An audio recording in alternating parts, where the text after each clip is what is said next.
केमी ऑस्मोसिस के कारण जो आउटर चेंबर में क्या है, हाइड्रोजन आयन है, वो हाइड्रोजन आयन क्या हो जाते हैं, केमी ऑस्मोसिस के कारण ये बह करके और इसके अंदर आ जाते हैं। ठीक है, तो ये मैट्रिक्स के अंदर आ गए। अब मैट्रिक्स के अंदर ये जब आ जाते हैं तो ये हाइड्रोजन आयन जो है, ये हाइड्रोजन आयन और भी जो हाइड्रोजन आयन होते हैं वो मिल करके और ऑक्सीजन से अब मिलकर क्या बना देते हैं, H2O। तो आप देखते हो कि इलेक्ट्रॉन ट्रांसपोर्ट सिस्टम में क्या बनता है, पानी बनता है, H2O भी बनता है, और वो कहां बनता है, मैट्रिक्स में बनता है। ठीक है, अब देखिए जब ये इलेक्ट्रॉन ट्रांसपोर्ट सिस्टम ये पूरा होता है तो एटीपी जो है पहला यहां पे बन जाता है, दूसरा कहां बन जाता है, कॉम्प्लेक्स 3 में, और तीसरा एटीपी कहां बन जाता है, कॉम्प्लेक्स 4 में बन जाता है। हेलो दोस्तों, नमस्कार, स्वागत है मेरे YouTube channel blue rays academy में। मैं हूं डॉक्टर अनूप सिंह बघेल और आज आपके सामने हाजिर हूं एक नए टॉपिक के साथ जिसका नाम है माइटोकॉन्ड्रियल क्रिस्टी। माइटोकॉन्ड्रियल क्रिस्टी अपने को पढ़ना है, माइटोकॉन्ड्रियल क्रिस्टी, और साथ में हम लोग पढ़ेंगे F1 particle. F1 particle, mitochondrial Christie और F1 पार्टिकल अपने को आज पढ़ना है। देखिए, एक मैंने पूरा लेक्चर जो है माइटोकॉन्ड्रिया की डिटेल पे बनाया हुआ है। वीडियो थोड़ा लंबी हो रही थी, थोड़ा ज्यादा बड़ी हो रही थी, इसलिए मैंने इसको क्रिस्टी को वहां कम बताया है। अब यहाँ पे ये चूंकि अपने आप में एक बड़ा टॉपिक है, इसलिए मैंने इसे सेपरेट करके माइटोकॉन्ड्रिया का एक पार्ट बी बना रहा हूं। तो आपको माइटोकॉन्ड्रिया का पार्ट ए भी पढ़ना है और बी भी देखना है। ठीक है, तो क्योंकि ये जो क्वेश्चन पूछे जाते हैं वो नीट में और जो JRF है, CSIR की जो तैयारी कर रहे हैं लोग, उनके लिए भी ये इंपॉर्टेंट है, इसलिए मैं इसको अलग से डिस्क्राइब कर रहा हूं। तो माइटोकॉन्ड्रियल क्रिस्टी जो है, इसके लिए पहले हम लोगों को क्या करना पड़ेगा कि थोड़ा सा माइटोकॉन्ड्रिया में देख लें। आप जानते हैं कि माइटोकॉन्ड्रिया जो है वो डबल मेम्ब्रेनस स्ट्रक्चर है, डबल मेम्ब्रेनस स्ट्रक्चर है, जिसमें इनर मेम्ब्रेन जो है वो क्या करती है, अंदर की ओर धंस करके इस तरह से फिंगर लाइक प्रोजेक्शंस का निर्माण करती है, और इन फिंगर लाइक प्रोजेक्शंस को आप क्या कहते हो, क्रिस्टी कहते हो। तो ये जो है क्रिस्टी है। बाकी पूरा डिटेल मैंने इसका हिस्ट्री, इसका जर्नल अकाउंट, इसका डेफिनेशन, केमिकल कंपोजिशन, इसका स्ट्रक्चर वगैरह मैंने आपको पहले वीडियो में पार्ट ए जो मैंने बनाया है उसमें डिटेल में मैंने डिस्क्राइब कर दिया है। ठीक है, ये थोड़ा सा इसको कंटिन्यू करने के लिए मैं ये इस तरह से थोड़ा आपको एक जनरल नॉलेज के लिए ये बता रहा हूं। इसके बाद अपन क्रिस्टी और उससे जुड़े हुए F1 पार्टिकल को डिटेल में पढ़ेंगे। ठीक है ना, ये ऐसा स्ट्रक्चर होता है ये। ठीक है, अब ये जो है इनको, ये क्या है, ये इसको कहते हैं आउटर मेम्ब्रेन। ये क्या है बेटा, आउटर मेम्ब्रेन। ठीक है, ये आउटर मेम्ब्रेन है, और ये जो है इनर मेम्ब्रेन है। ये क्या है, इनर मेम्ब्रेन। ठीक है, इनर मेम्ब्रेन, आउटर मेम्ब्रेन और इनर मेम्ब्रेन। इन दोनों मेम्ब्रेन के बीच में एक क्या है, स्पेस है, जिसको आप क्या कहते हो, आउटर चैम्बर। आउटर चैम्बर, ठीक है, इसको क्या कहते हो, आउटर चैम्बर।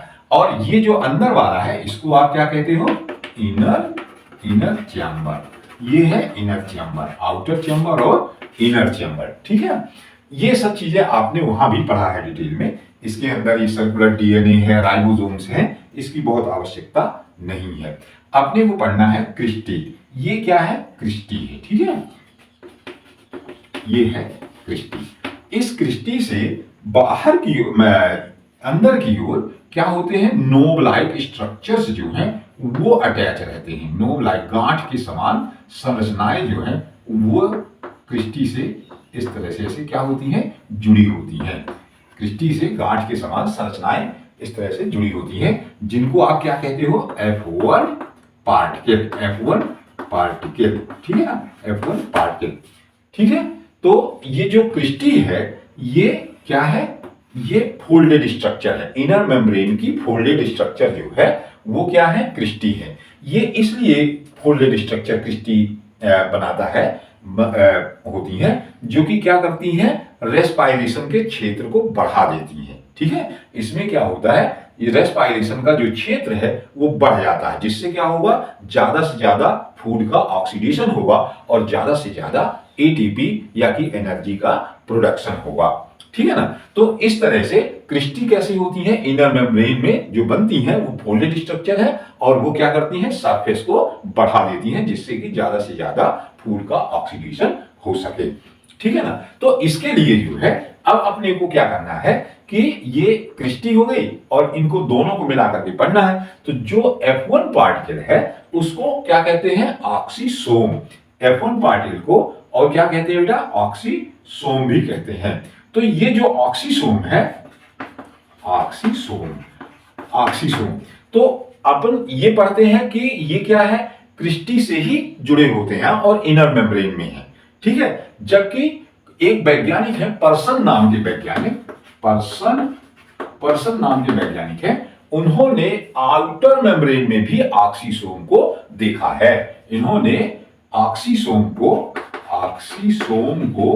कहां देखा है, आउटर मेम्ब्रेन में। आउटर मेम्ब्रेन में भी ऑक्सीसोम पाए जाते हैं। पर्सन ने बताया है कि ऑक्सीसोम जो है वो कहां पाए जाते हैं, आउटर मेम्ब्रेन में भी पाए जाते हैं। ठीक है ना।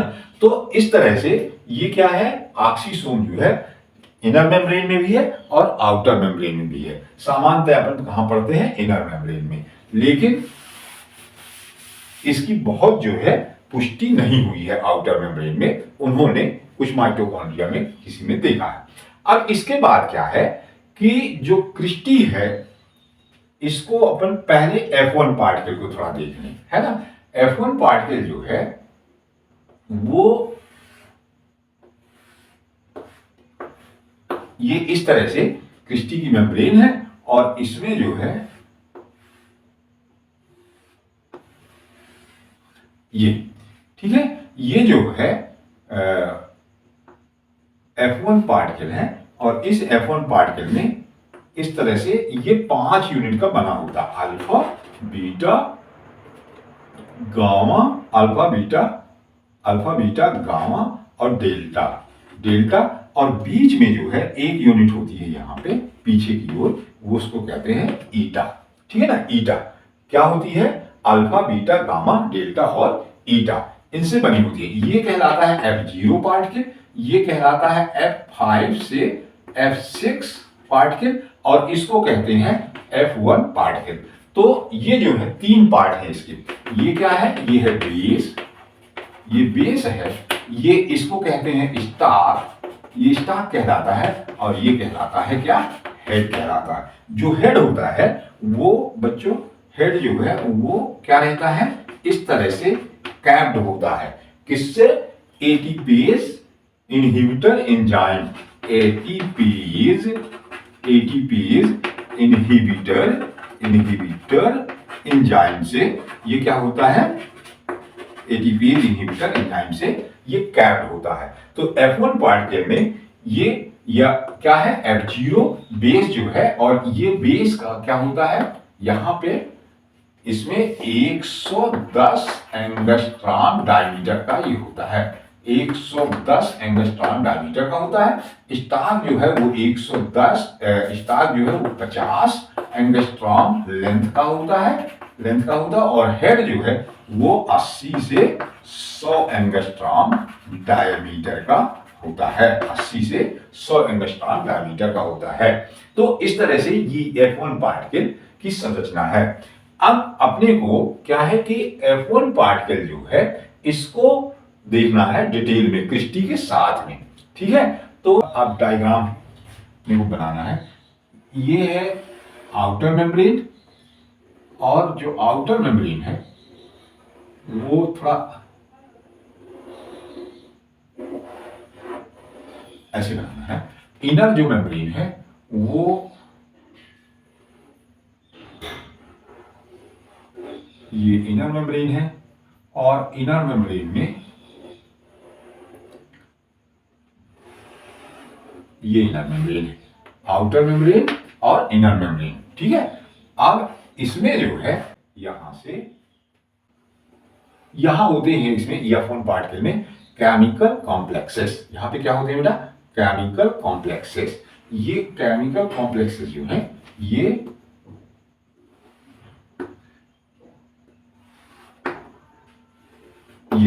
ठीक है,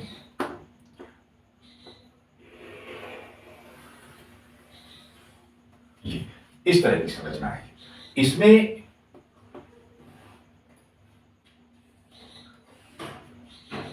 ये डायग्राम बहुत जरूरी है। इस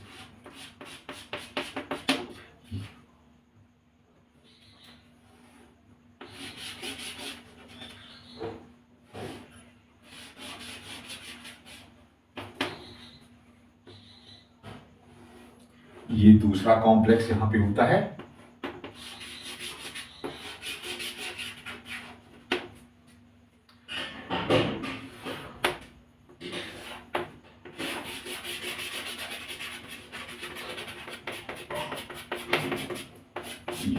ये तीसरा काम, ये तीन क्षेत्र हैं जहां कॉम्प्लेक्स पाए जाते हैं।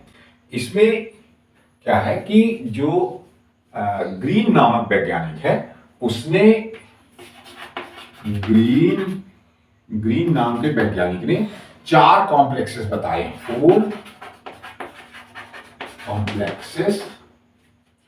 कॉम्प्लेक्सेस बताए हैं। ग्रीन नामक वैज्ञानिक ने इसमें 4 कॉम्प्लेक्सेस बताए हैं। ये है आउटर मेम्ब्रेन,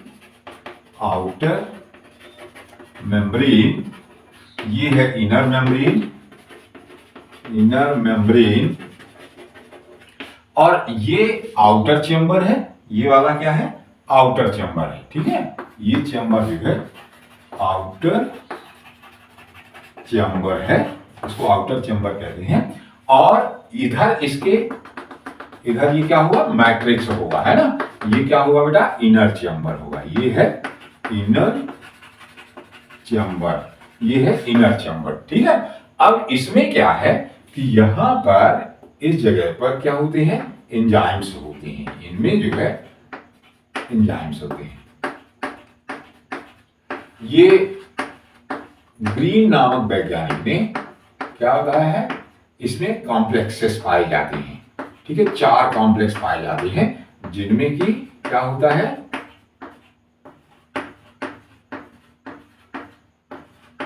ये इस तरह से इसमें 4 कॉम्प्लेक्सेस होते हैं। तो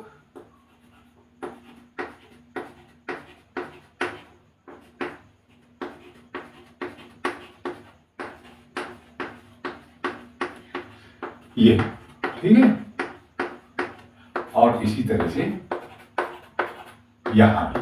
ठीक है,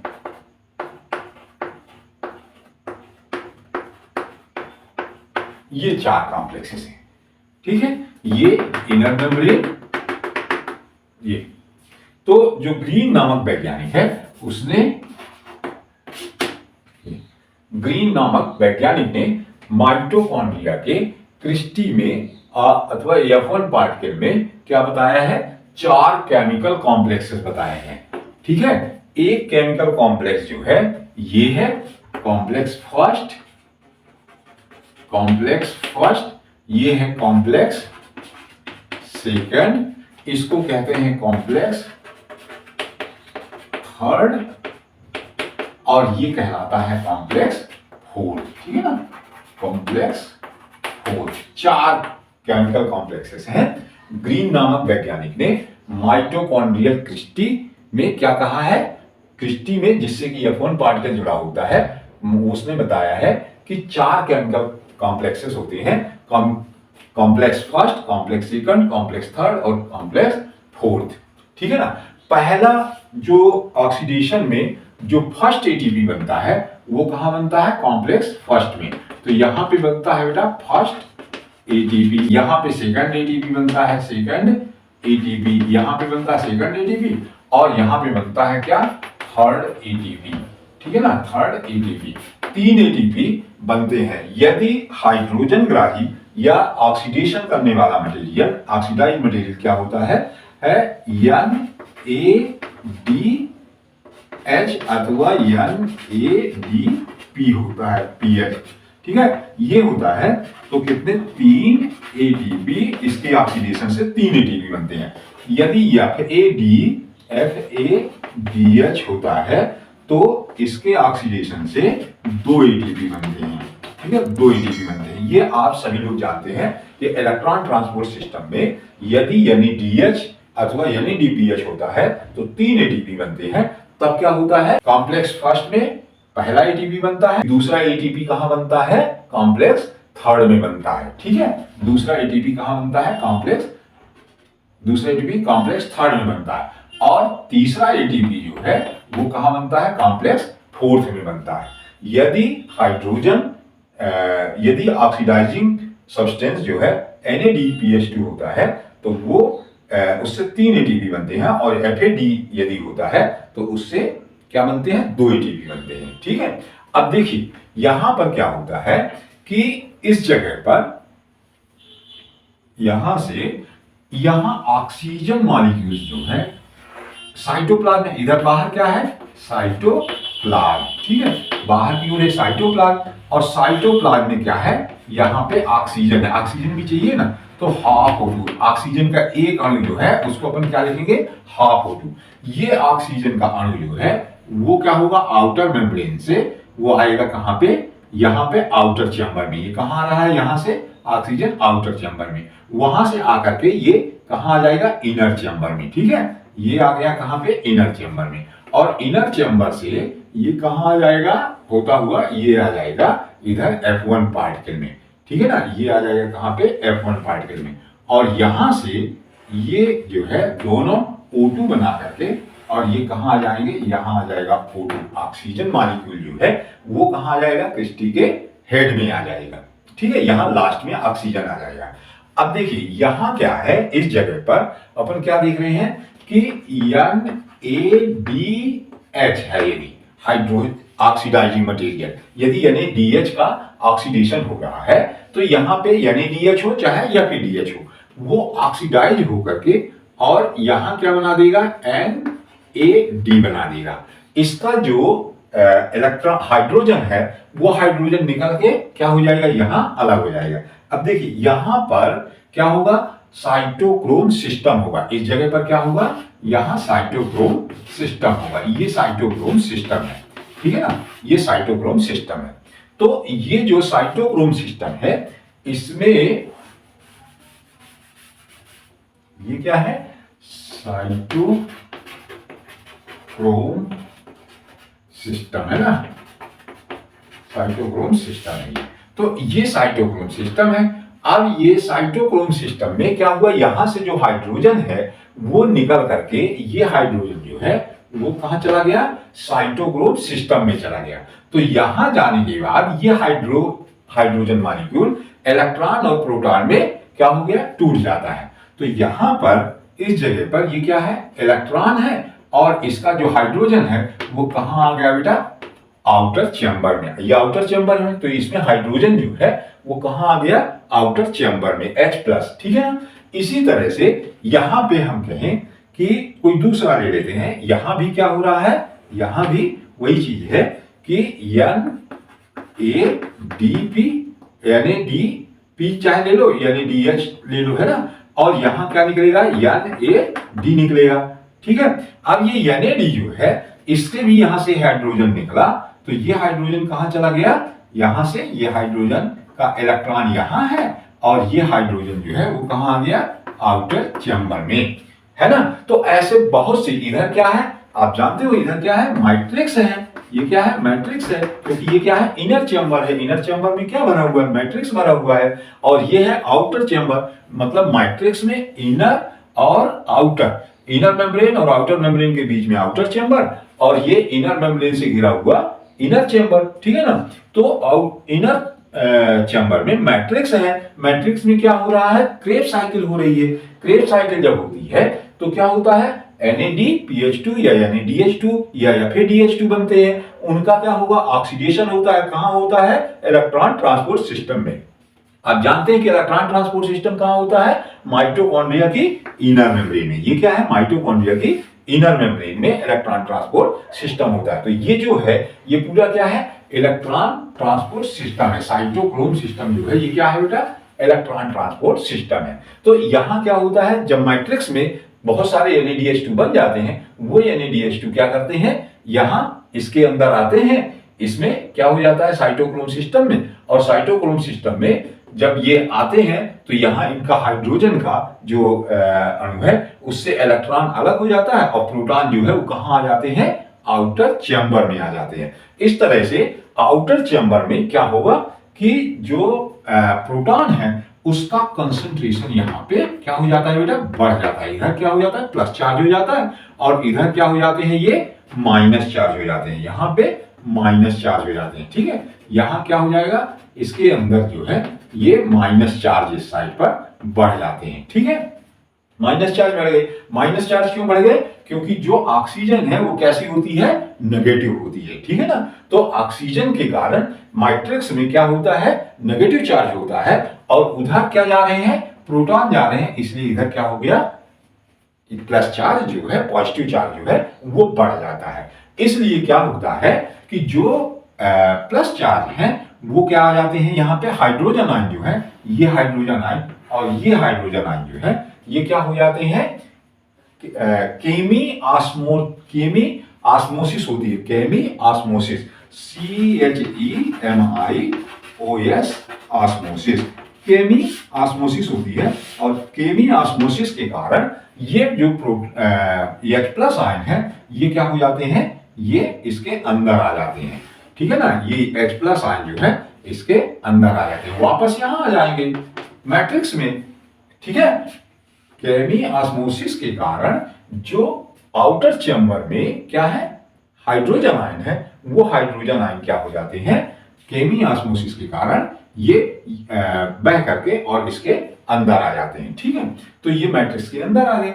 अब मैट्रिक्स के अंदर ये जब आ जाते हैं तो ये हाइड्रोजन आयन जो है, ये हाइड्रोजन आयन और भी जो हाइड्रोजन आयन होते हैं वो मिल करके और ऑक्सीजन से अब मिलकर क्या बना लेते हैं, H2O। तो आप देखते हो कि इलेक्ट्रॉन ट्रांसपोर्ट सिस्टम में क्या बनता है, पानी बनता है, H2O भी बनता है, और वो कहां बनता है, मैट्रिक्स में बनता है। ठीक है, अब देखिए जब ये इलेक्ट्रॉन ट्रांसपोर्ट सिस्टम ये पूरा होता है तो ATP जो है पहला यहां पे बन जाता है, दूसरा कहां बन जाता है, कॉम्प्लेक्स 3 में, और तीसरा ATP कहां बन जाता है, कॉम्प्लेक्स 4 में बन जाता है। ठीक है ना, तो इस तरह से जो है ये क्रिस्टी का ये रेगुलेशन जो है ये चलता रहता है। ठीक है ना, तो आज का जो लेक्चर है इसमें आपको एक डिटेल नॉलेज जो है वो बताया गया है। क्रिस्टी हो या चाहे F1 पार्टिकल हो, आपको यही डिस्क्राइब करना है। ठीक है, तब तक के लिए धन्यवाद।